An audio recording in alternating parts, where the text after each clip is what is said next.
Hello, everyone. I'm Kristin. And I'm Rachel. And this is So I'm Watching Shadow and Bone, Season 2, Episode 3, Like Calls to Like. Are we in an SJM universe? What's happening? Why? The like calls to like? Oh. She says that so much in all of her properties. Yeah, he was saying it like kind of constantly in Season 1 to Elena, but I like your little in-edge dots, by the way. Thank you. That's... whatever it is, like we were talking about off camera, I can't tell if those are beauty marks. Yeah. And if that is, and if that's her actual beauty marks, that is so freaking cool. Otherwise, I just like it. Yeah. I don't know. I like literally all of her photos are from Shadow and Bone, like on IMDb, so I couldn't tell you. I'll maybe try to look in a little bit. Okay. So let's start with Elena and Mal, like we have been. We know who. I still don't know what they were. Sturmhund or something like that. Sturmhund. So he's the prince. And so I did kind of spoil that if anybody was watching this without having read the books, because his name is Nikolai Lantsov. He is the second son of the king and queen. So fair. Indeed. So they basically find that out because they go through the fold. First of all, it's so steampunky. It's so funny because they're on this like real ship on the water, and then part of it just detaches and it's an airship. And well, steampunk, yes, but I was like, oh, Stardust, love to see it. Also, yes. Yep. Yeah, also, yes. So they go through the fold because Elena's going to try to destroy it. I love that she just thinks she could just do it. Good to go now. Yeah. The whole time I was like, you have done nothing to like fully prepare to destroy this massive piece of magic entity stuff. And you think like, I just go, pew, pew, pew, and I'm done. Yeah. So yeah, I love that she tries to do that. It obviously doesn't work. She's not in control of the magic, and she also doesn't have enough. They obviously need to go find the Firebird. Also, it's episode 3. Way too early. Right. I was just kind of like, so you got the second one, then you're like, done. We're going to talk about the Firebird, even though you've been dreaming about it. Yeah. Should you not just, while you're out here, just try to go find it? So I think the Firebird is back in Ravka. So like they like need to be there anyway. Got it. Okay. So it doesn't work. They kind of crash land, and then a 1st Army Battalion. They very crash land. They like super crash land. And then a 1st Army Battalion comes up, and that's when Nikolai has to be like, hey, this is who I am, and like, don't kill us, please. So that's all fine. The army leaves them alone, and they go to, what did he call it? The spinning wheel? Yes. So he's got like a Petra-style. So cool. Like stronghold inside a mountain where he is like saving Grecia's to like let them be there. And we got back, what was her name? Nadia. Who was one of Elena's buddies from Grisha training in the Little Palace. And we met her hot brother. It is just like wall-to-wall hot dudes. I'm not mad at it. I'm not mad at it. Listen, if I were a casting director, I'd be like, you're hot, you get a job. You're hot, you get a job. You're hot, you get a job. They are there, and they're trying to figure out like how to proceed. And she does decide that they need to find the Firebird, because I think part of it is like her having only the 2, she's like unbalanced. Like having just the 2, because the 3 creatures are like kind of interconnected as well. And in magic, you need 3. 3 is a major number. Obviously. So she is like pretty sure they need to go find the Firebird, and Nikolai is like, well, in the meantime, you need like more protection than you currently have. Let's get married. I mean, okay. He also, he's a pretty cool character. I think he gets more interesting once, because they go back to the palace at some point, I'm pretty sure. He's a pretty cool character though. I like him a lot. And basically he's like, I see what you've got going with Mal. This is like just a political thing. We don't even have to actually get married. Like an engagement would be enough. Just like blah, blah, blah, whatever. And they're both so resistant to it. I'm like, you guys. I mean, I think Mal came around to it a lot faster. He did, yeah. So I just don't want him to get all shitty about it, because this is the trope. I mean, it's what happens. There's like, no, this will totally be fine. And it's like, but yeah, I'm going to have to sell it though. And he's like, it's cool. And then as soon as they make out, then he's like, fuck this. And he's going to punch him in the face. Yeah. So, but I mean, It's smart. And they immediately out of the gate, everyone was like, it's just for political reasons. Yeah. Royal marriages aren't real anyway. So it is purely business in the most basic sense of what a marriage is. Yeah, 100%. So the episode basically ends with her coming to Nikolai's room and being like, I've made my decision. And I'm pretty sure she goes through with it. I can't remember 100%. Regardless, that's where we leave them off. So let's just do Nina and Matthias, because theirs is the like smallest one. He's in prison. They apparently have like underground fighting, like a fight club kind of. And but also wolves are like sacred to him, and they have wolves like in cages down there, and he's like super pissed about it.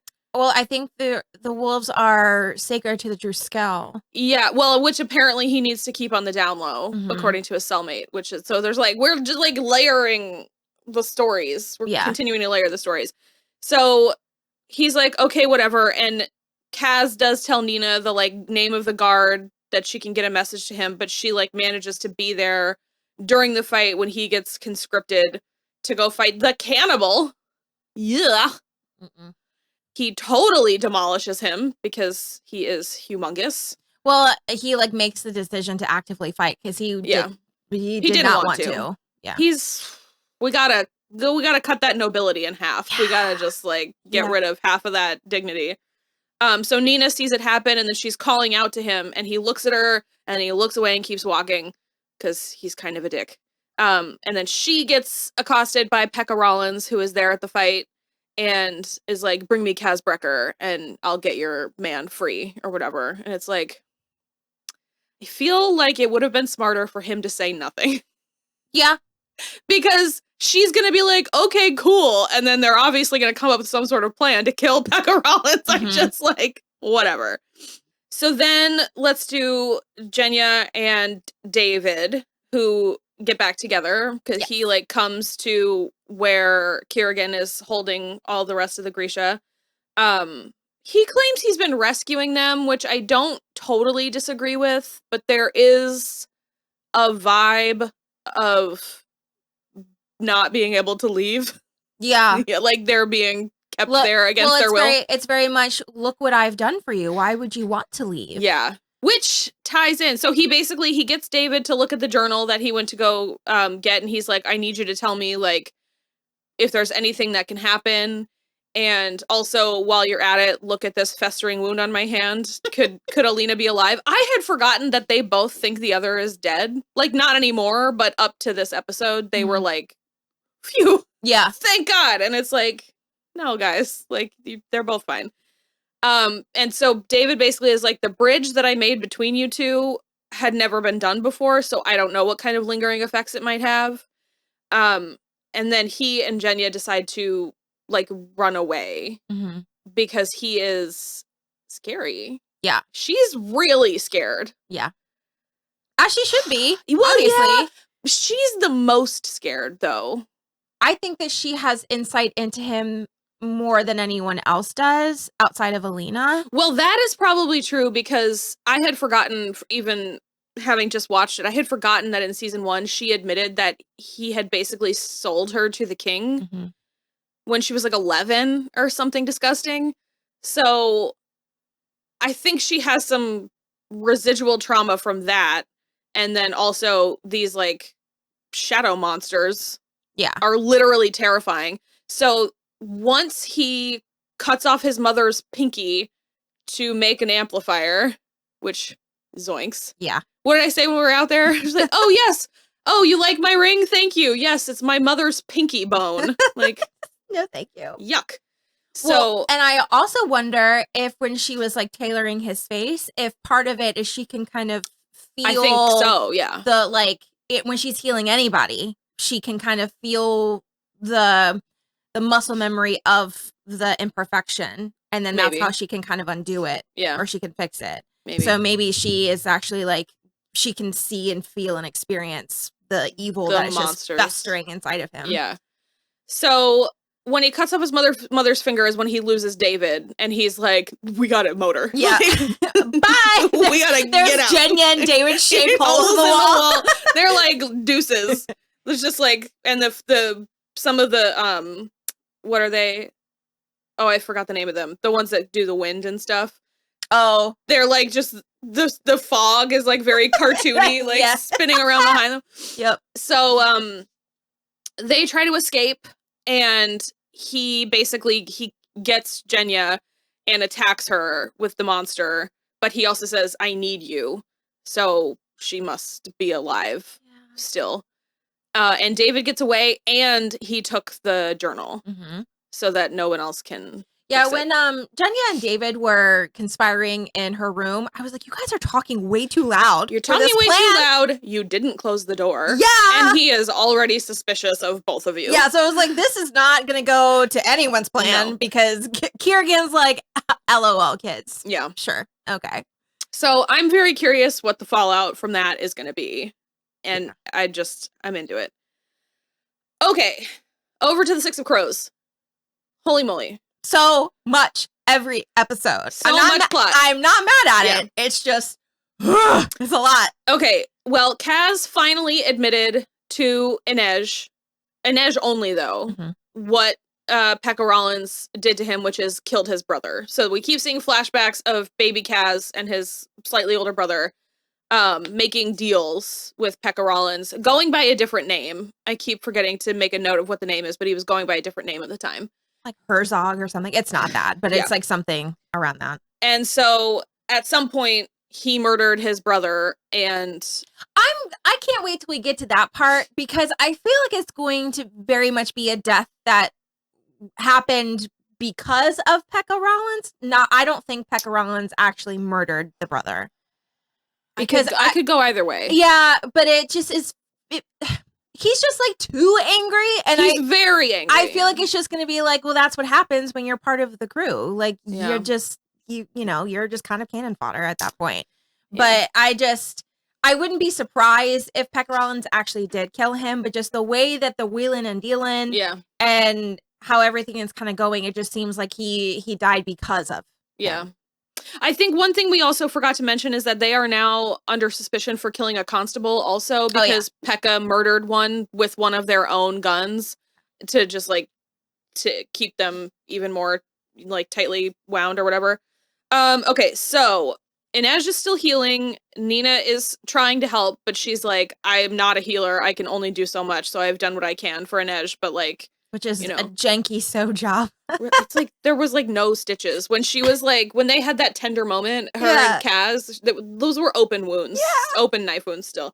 So basically she's like, she's recovering, but she's not great. And she also leaves and comes back. And then they do have a lovely moment together where he finally tells her about Pekka. And then he, with the very tenderly tries to like help her clean her wounds or whatever, and tells her to look for the taxidermist's weakness, the madman, whatever he was. Yeah. Like look for his weaknesses, or like repeating moves so you can figure out what to do. She's gotten a whole new set of knives. And so that's how she figures out he's a taxidermist. So she knows where to go find him. She does go find him. They fight. It's so good. Yeah. And she kills the absolute hell out of him. In a very like small but huge way. So good. And I love that they all keep trying to weaponize her faith against her, and she's just like, joke's on you, asshole. Okay. Because they all keep invoking Elena and what would the saints say? And I'm like, you could literally ask her. You could literally ask her. And she's going to be like, yes, get it. Yeah. Do it. Keep murdering Inez. Please. Keep murdering dudes. So she essentially delivers the killing blow with Elena's hairpin, and it says Sancta Elena on it, and that's what he like asked, like, what would your sun summoner say or whatever. And it's like, first of all, Inez actually knows her personally, so she's like, I think I know exactly what she'd say. And then you're totally right about weaponizing the faith, because it's like, just because she is still like an assassin, and like a knife master, and it's like, just because you have faith doesn't mean you can't get your job done. And also, you hit me first. Did you all like because in any religion, there's always like the Old Testament part where it's just like people straight murdering. Just murdering hardcore. Eating babies, throwing people off cliffs, like left, right, and center. So she stabs him in the throat with here. With Elena's hairpin. Very After good. like pushing him onto some fucking antlers. That's great. Oh, she also knifes him in the back of the thighs during that. Well, and I noticed, so she gets him in the same spot 3 or 4 times because she gets him there when they're on the roof. She did it again in his workshop, and then the final is right here. And because I think that was a like repeating motion where he's going to start, you're forcing him to feel pain. Yeah. Well, because she tells Kaz, she's like, he doesn't feel pain, so he can like take the hits or whatever. And then Kaz was like, but that not feeling pain is a weakness. Yeah. And you're invincible. He also so she asks what her weakness is, and Kaz says you fall back on your feet before you lunge. And then she says, what about yours? And he's like, it's the limp and the cane. People don't look for the real one. I don't know what that means, but I love it. I know. I like his whole vibe. I also think like finding Freddie Carter was like an unbelievable. Yeah, the casting is incredible. It's immaculate. Everybody, I think, is really well cast. And he's got that grayness down so well.